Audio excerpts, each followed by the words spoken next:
Ravi de vous savoir nombreux à toujours prendre le rendez-vous informatif sur Sota FM, la 100.9. Sota Midi Magazine de ce lundi 26 février de l'an 2024. Voici les grandes lignes à développer. Réforme dans le secteur des conducteurs à 2 ou 3 roues ici à Malanville, annoncée par les autorités communales. Cette mesure prendra effet à partir du vendredi 1er mars prochain. Et à quelques jours de cette date, les échanges sur le bien fondé d'une telle décision se poursuivent. Les explications du secrétaire exécutif de la mairie de Malanville, Olivier Aloucoutu, sont à suivre. Pendant ce temps, la police républicaine promet une lutte sans merci contre les comportements déviants en circulation. Et ceci à travers une vaste opération de répression au plan national. Que comprendre de cette opération? Élément de réponse à suivre. Et puis s'assurer des dispositions prises par la Fédération béninoise de cyclisme en vue d'une meilleure participation des athlètes béninois à la 13e édition des Jeux africains prévus du 8 au 23 mars 2024. C'est l'objectif de la descente de Benoît Dato, ministre des Sports, dans les locaux de la dite fédération. Mesdames, Messieurs, à suivre également les informations hors de nos frontières et la revue de presse nationale de Lukman Rouchou en pied d'édition. Bonjour et bienvenue à tous.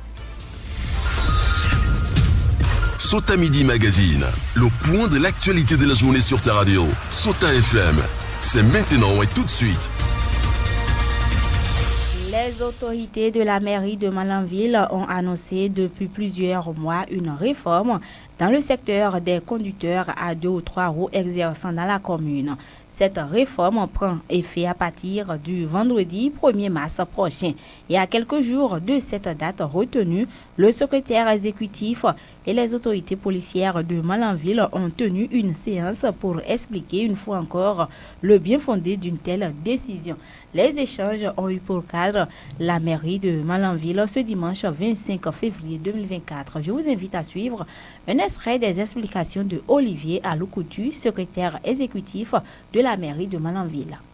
Cette préoccupation ne date pas d'aujourd'hui, il faut le rappeler parce que depuis 2021, le conseil communal s'y est penché et à travers des délibérations, il est apparu nécessaire de réglementer le secteur en exigeant le port de l'uniforme à tous les conducteurs de taxis à 2 roues, communément appelés cab-cab ici. Et conformément aux dispositions légales, notamment le Code général des impôts, ce secteur d'activité, comme toute autre activité d'ailleurs, doit être taxé et imposé. D'où l'obligation pour qui exerce cette activité de payer les taxes comme tout autre contribuable. Alors, nous avons enclenché le processus avec l'accompagnement des organes politiques, le conseil communal, le conseil de supervision. Dans le processus, il faut une série d'opérations. D'abord, l'enregistrement. Ensuite, un numéro d'identification à chaque conducteur. Et après, la confection d'une tenue uniforme. Une participation forfaitaire des bénéficiaires eux-mêmes qui s'élèvent à 15 000 francs par personne. Lorsque vous avez payé les 15 000 francs, vous avez votre tenue tout cousue qui porte votre numéro d'identification. Vous venez à la mairie, avec l'enregistrement, on vous remet votre tenue. Le commissaire du commissariat frontalier de Malanville est revenu quant à lui sur les avantages pour les citoyens et les conducteurs eux-mêmes de la réussite de cette réforme visée par les autorités communales. Kofi Richard Zeni, qu'on écoute.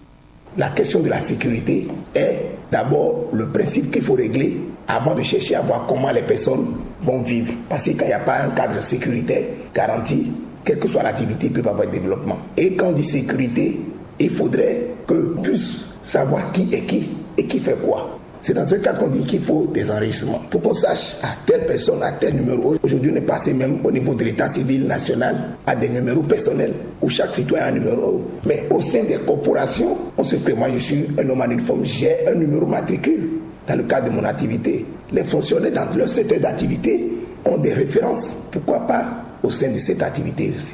Si je suis conducteur de taxi moto à Malanville, on doit pouvoir m'identifier. Question de sécurité, l'usager qui monte sur une moto, d'abord il est sûr d'être avec vraiment quelqu'un qui est du secteur. Et de deux, il sait que si j'ai des soucis, je peux facilement retrouver les traces de cette personne. Et au-delà de ces questions sécuritaires, telles qu'on le voit là sur des personnes et biens, il faut voir aussi ce qu'on appelle dans l'ordre public l'esthétique urbaine. Une occasion pour le secrétaire exécutif de lancer un appel à l'endroit de tous les kabou-kabou de la commune de Malanville. Extrait des propos de Olivier Aloukoutoui. Nous, on n'a aucun intérêt à les réprimer, on n'a aucun intérêt à les brimer.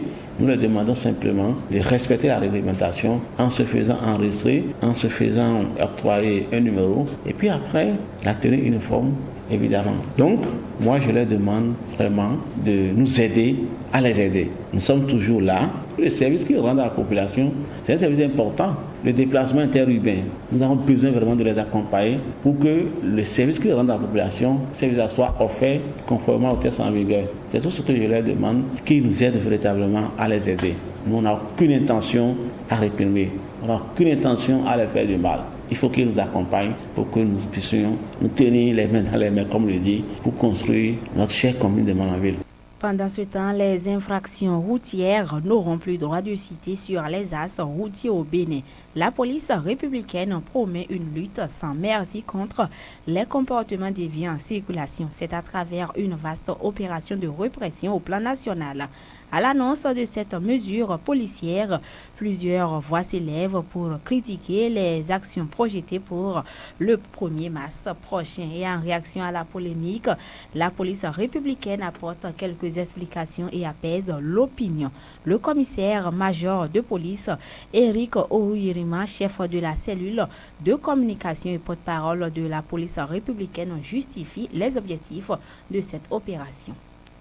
Le but à atteindre par cette opération, c'est dans un premier temps de renforcer la sécurité publique. Les infractions du code de la route comme les excès de vitesse, la conduite en état d'ébriété, le non-respect des feux tricolores constituent non seulement pour l'auteur de ces infractions un danger véritable, mais aussi représentent un danger pour les honnêtes citoyens qui sont sur nos routes et qui ont droit à la protection et la préservation de leur vie. Ainsi donc, en optant pour la répression de ces infractions, l'objectif poursuivi par la police républicaine est de réduire de façon substantielle les accidents de la circulation et préserver la vie de nos compatriotes.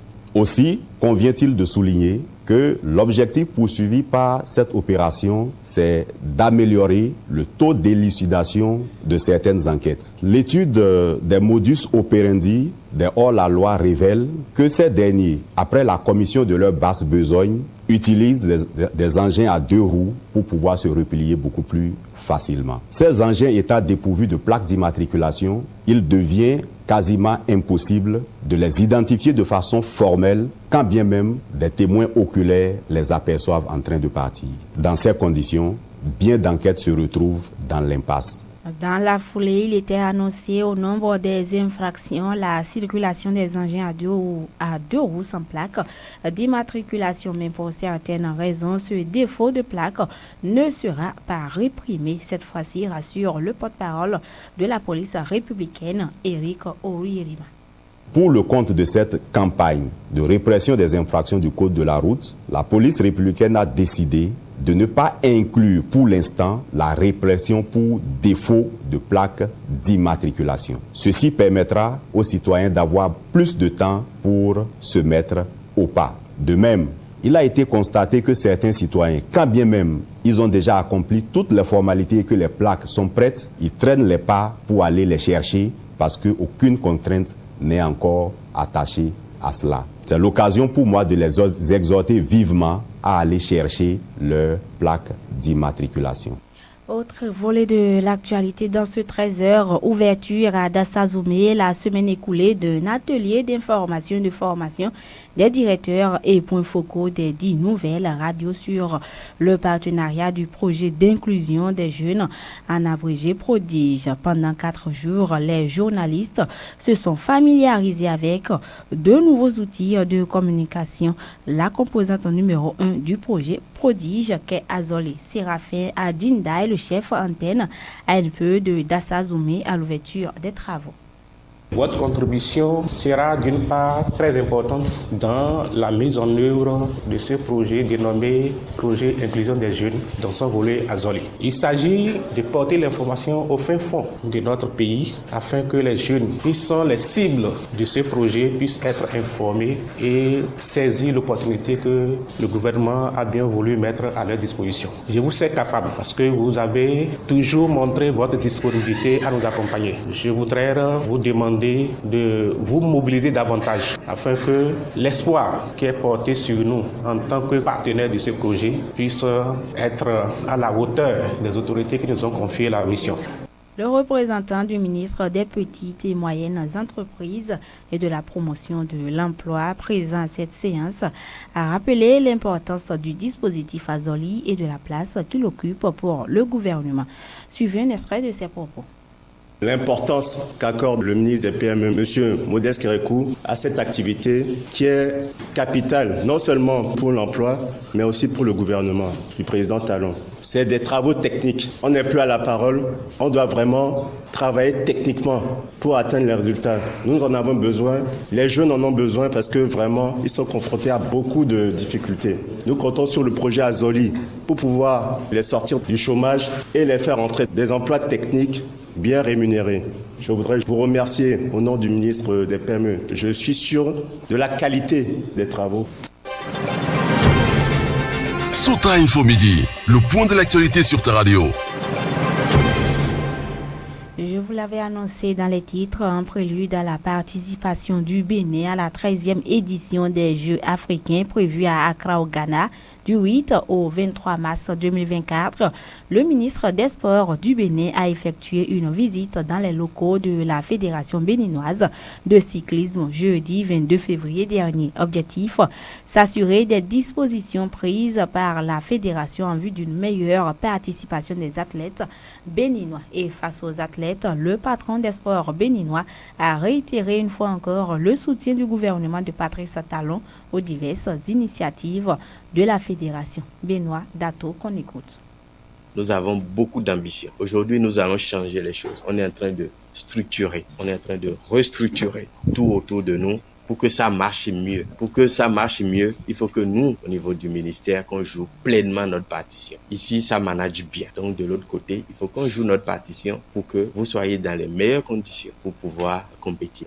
J'ai une doléance, c'est de faire en sorte que ça perdure, ces relations. De former, au-delà des athlètes, de détecter, de former des gens autour qui pourront maintenir ce flambeau, qui pourront maintenir ce cap à chaque étape pour que nous ayons toujours les meilleurs résultats. Toutes les dispositions sont déjà prises pour la participation des athlètes béninois à cette compétition, a rassuré Romuald Razoumé, président de la Fédération béninoise de cyclisme, que je vous invite à suivre. On a déjà tout mis en boîte. Il reste simplement à remplir les attestations antidopage parce qu'on y met un point d'honneur au dopage chez nous. Il n'y aura jamais de dopage, il n'y aura jamais de tricherie dans les courses. On est bien préparé. Les vélos, on est en train de faire la révision des vélos. Bientôt, on va les mettre en boîte dans les valises. C'est des vélos extrêmement fragiles. On va les mettre dans les valises. On est prêt. On est prêt. C'est pas maintenant qu'on va dire qu'on n'est pas prêt. On est vraiment prêt. Et l'équipe est là. On va présenter quelques élites et quelques U23. Chez les filles, on a une seule élite qui est mignonne, mais ancienne championne de roller. Et on a les jeunes. On reste toujours dans cette même dynamique après l'atelier de rélecture des documents et modules de formation des classes sportives les 31 janvier, 1er et 2 février dernier. Le ministère des Sports a initié une première phase de formation d'encadrants sportifs et des professeurs d'EPS dans 6 départements du Bénin. Cette formation prévue du 24 février au 9 mars 2024 sera axée sur des cours théoriques, pratiques et des évaluations. Elle vise l'amélioration des compétences techniques des encadrants des classes sportives dans plusieurs disciplines, notamment le handball, le volleyball, et basketball et bien d'autres. Claudia Buito est experte basketball pour le ministère du Sport au Bénin. Elle se veut plus précise. On est là pour le nouveau projet des classes sportives visant à développer le basket au Bénin. Au niveau du basket, l'objectif est donc d'améliorer le basket au Bénin et on est là pour la formation des encadrants avec notamment les professeurs d'EPS qui intègrent en fait ce nouveau projet. Il y a des choses techniques que l'on va devoir leur apporter, mais en tout cas ils sont très motivés, très investis et il y a une excellente base de travail, d'autant plus qu'il y a un vrai potentiel de basketteurs au Bénin. L'objectif est déjà de faire connaître le basket au plus grand nombre et surtout d'arriver à développer du basket d'élite pour pourquoi pas essayer de représenter le Bénin à l'étranger, à l'international, aussi bien en Afrique que pourquoi pas l'autre côté du monde. Pour Aimé Sebia, entraîneur de l'équipe nationale senior homme de handball, cette formation permettra de mieux recycler les encadreurs des classes sportives. Suivez plutôt. Cette formation, ça permettra de mieux recycler les entraîneurs des classes sportives, d'une part. Et deuxième chose, le programme a été revu. Et pour permettre à ces enfants aujourd'hui, nous voulons avoir des classes sportives où on peut tirer des enfants pour le handball d'élite. Demain, on voudrait avoir des joueurs professionnels. Pour avoir des joueurs professionnels, il faut donner les b.a.-ba, ce qu'il faut réellement pour la formation à la base. D'accord ? C'est vrai qu'il y en a qui le savent, mais ils usent qu'on leur explique encore, qu'on leur montre les exercices qu'il faut, qu'on leur donne un programme annuel d'entraînement qu'ils doivent respecter et des évaluations mensuelles. Vous savez, la formation au niveau des équipes professionnelles, ce n'est pas la même chose qu'au niveau des enfants de 11 à 15 ans. Quels sont les enseignements qu'il faut donner à ces enfants? Quelles sont les formes de défense que ces enfants doivent pouvoir faire? Le type de jeu, les contenus de ces jeux-là. Je vous invite à suivre ici les impressions de Abbas Kora, encadreur sportif handball au collège d'enseignement général Les Pylones. Je pense que c'est la bienvenue parce que ça fait depuis 2018 que le projet est mis en place, les classes sportives. Le gouvernement a jugé efficient d'amener une nouvelle dynamique, d'intégrer une nouvelle discipline qui est le volleyball, d'associer également les fédérations sportives, les directions techniques nationales sportives et les enseignants de PS. Parce qu'il faut dire que c'est un projet qui se déroule dans les collèges et sans associer les professeurs de PS, c'était déjà pas facile de collaborer avec eux. Ce sont eux qui gèrent les enfants en semaine. Nous les prenons juste 3 fois par semaine, mercredi, vendredi, samedi. Sans les associer, c'était déjà pas donné. Donc aujourd'hui, avec le ministre Dato et son équipe, ils ont réfléchi à ce que le ministère des Sports et le ministère de l'enseignement secondaire s'associent pour mener à mieux ce projet. Et c'est rien que le bienvenu parce que nous allons pouvoir avoir les fédérations qui vont s'associer, qui vont nous permettre, étant les bénéficiaires de tous les produits qui vont sortir en réalité de ce projet, de les conduire selon la feuille de route des fédérations sportives qui sont associées. Donc de pouvoir faire le travail ensemble, d'être évalués par ceux-là et que dans la durée, nous puissions sortir des éléments qui puissent servir complètement la nation et peut-être à l'international. Hors de nos frontières, et c'est avec David Labo. David, bonjour. Pierrette Apovo, bonjour. Au Togo, le parti du président fort Yassingbe se réunit à 2 mois des législatives et régionales. Au Togo, Pierrette Apovo, le chef de l'État, Faure Gnassingbé, et ses partisans se retrouvent à Kara, sa ville natale, pour le 2e congrès statutaire de son parti, l'Union pour la République unie, majoritaire au pouvoir. Ce congrès débute le 26 février 2024 à plus de 400 km au nord de Lomé, dans un contexte de double élection législative et régionale. Le thème principal du congrès n'a pas été toujours dévoilé. Malgré cela, près de 1500 délégués ont été conviés à cette grande messe politique. Pendant ce temps, sanctions contre le Niger, barrières levées côté béninois pour le trafic des marchandises. La CEDEAO a annoncé ce samedi 24 février 2024 à Abuja la levée des sanctions économiques contre le Niger et, entre autres, la réouverture des frontières terrestres et de l'espace aérien. Le poste frontière entre le Bénin et le Niger, du côté de la ville de Malanville, un peu moins de 750 km au nord de Cotonou, fermé depuis 7 mois, devrait ouvrir totalement. Ce n'est pas encore le cas. Le trafic n'a pas encore repris. Le Bénin a levé ses barrières pour laisser passer les marchandises, mais le Niger, non. Merci beaucoup à vous, David Labo, pour toutes ces précisions. Mesdames, Messieurs, je vous invite à suivre à présent la revue de presse nationale, une présentation de Lukman Warotio. Suivez la revue de presse sur Souta FM. Amis de la plume et du papier, mesdames, messieurs, bonjour. Dans l'actualité ce lundi, la CEDEAO a levé ses sanctions contre le Niger. C'était samedi 24 février dernier et ce lundi, les journaux traitent abondamment le sujet. L'opinion aujourd'hui, la boussole, le Soleil Bénin Info, Diakwata, le Télégramme, Info Matin, la Nouvelle Tribune, le Potentiel et Daibi Info rapportent que samedi dernier, au cours d'un sommet extraordinaire tenu à Abuja au Nigeria, la CEDEAO a levé ses sanctions contre le Niger. Depuis le coup d'état militaire au Niger, rappelle la boussole, le pays subit les affres de lourdes sanctions infligées par la CEDEAO, l'institution sous-régionale qui devrait permettre le retour au pouvoir du président Mohamed Bazoum.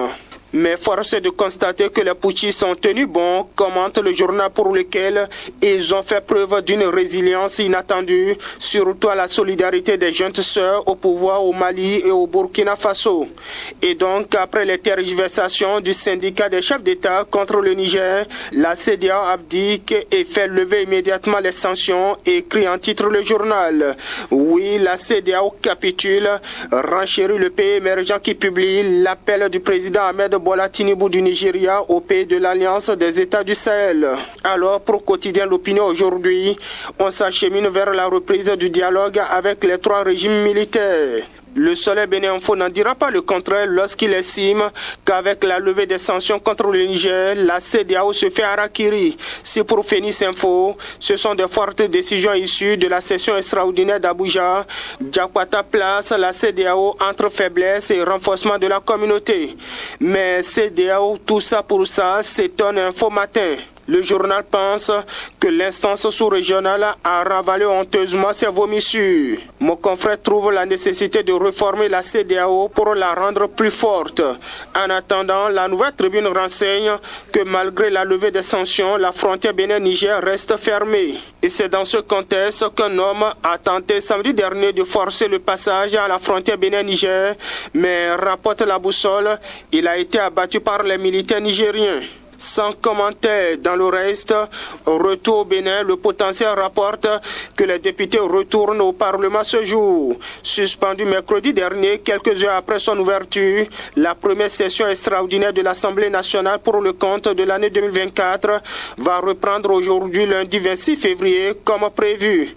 Reprise donc des travaux au Palais des gouverneurs, la Nouvelle Tribune pressant de palpitants débats à l'hémicycle. Les députés se penchent sur la relecture du code électoral et la révision de la Constitution, indique le Canal du Nord qui fait savoir que le peuple béninois est très attentif. Les Béninois attendent de voir jusqu'où iront les députés dans cette affaire de révision de la Constitution, estime aussi la boussole. Mais remarque en interrogation Dynamis Info, la majorité présidentielle est dans l'option de faire perdurer l'impasse. De toute façon, révèle le journal, mais également le Télégramme, les démocrates sollicite les évêques pour la médiation en vue d'un consensus autour des lois électorales. Diakwata projette déjà sur la présidentielle de 2026 et relève la grosse difficulté à gérer par les partis politiques, notamment de la mouvance. Le quotidien évoque le positionnement des candidats sur la liste des partis de la mouvance.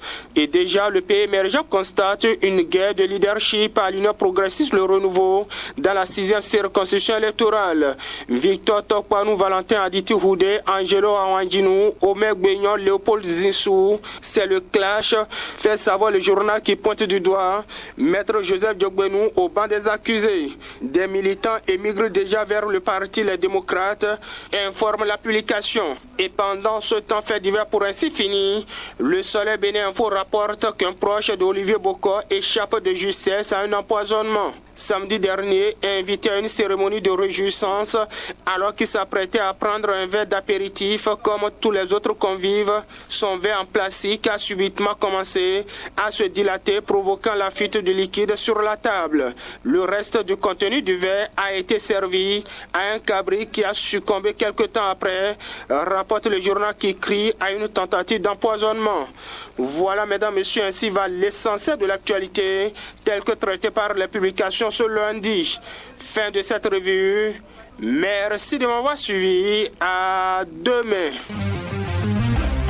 C'était la revue de presse sur Sota FM.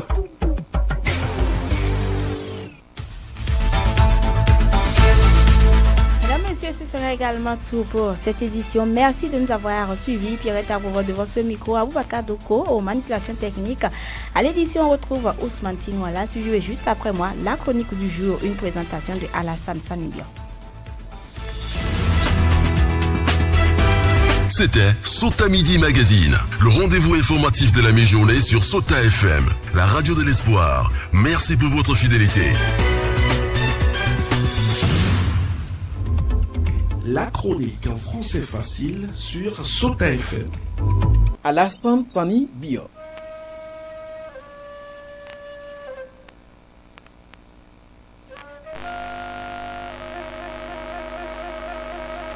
Un marché qui ne marche plus. Il s'agit du marché international de Malanville, le deuxième plus grand du Bénin après celui du Dantoka à Cotonou. Un haut lieu du commerce vidé de toute sa substance, un lieu de prédilection qui commande la clientèle aujourd'hui. Le marché pleure son époque de gloire. Les témoins de son histoire ont perdu le langage. Le dramatique naufrage est inédit. La scène est indescriptible. Ce qui se passe n'a rien à voir avec la fermeture des frontières. C'est une question qui date de quelques années déjà. Quand on déplaçait le marché de son quartier natal, le cercle des usagers attendait l'enfant prodige. Mais le rêve s'est vite heurté aux humeurs funèbres. L'architecture de nouveaux joyaux s'est révélée caduque. Les bâtisses ou hangars érigés souffrent. Les occupants se font rares. Seuls les alentours grouillent du monde. Pendant la saison des pluies, c'est l'horreur. On patine dans la boue. L'insalubrité revendique sa légitimité. Aucune infrastructure à la hauteur du marché n'est concrétisée. Le marché ne donne pas envie de fréquentation. C'est le sauve-qui-peut dans le rang des revendeurs. Ce lieu de business est déplumé au profit de ses voisins. Son destin est ambigu à l'heure où on parle.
Réveillons-nous du profond sommeil, un sommeil abyssal qui inquiète. Ce n'est plus l'affaire des autorités seules. Chacun doit y mettre du sien pour éviter le sinistre. Malanville a fort à faire, et si rien n'est fait, il risque d'être détrôné de son siège du deuxième marché international du Bénin, parce que les autres communes comme Glazoué et autres viennent avec force. Elles ont un marché adéquat, une organisation séduisante. Faisons vite, sinon on n'aura que nos yeux pour pleurer. Citoyens de la République, on se reprend très prochainement.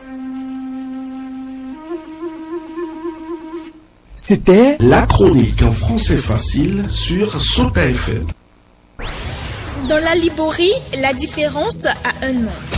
Sota FM, la